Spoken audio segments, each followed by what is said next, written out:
Helo, Katherine dwi. Dyma Joel fy ngŵr. Dyma Ruben and Nia. Mae Ruben and Nia yn mynd i'r ysgol Gymraeg.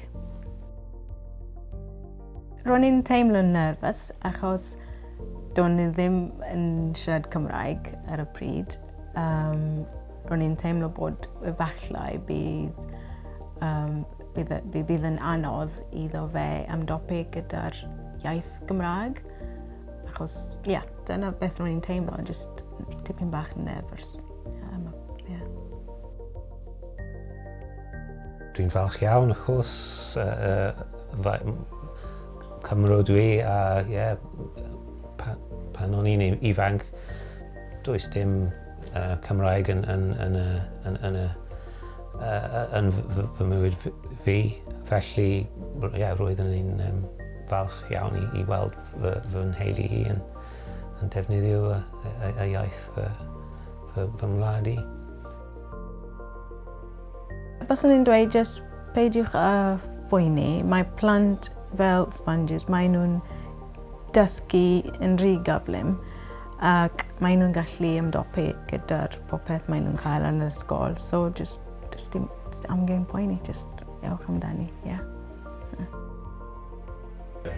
Helo, fy enw i yw Ruben a rydw i'n 11 oed a dwi'n mynd i Ysgol Wen.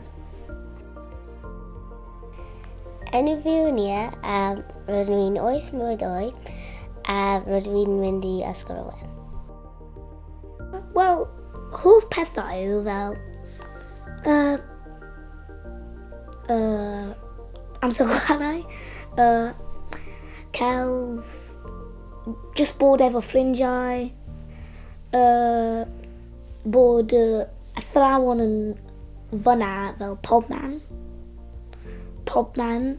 Os ti'n angen yr athrawon, ti'n just yn rhedeg fel 1 metr a mae'n fyna. Popeth mae Ruben wedi dweud a mae'n hawddach i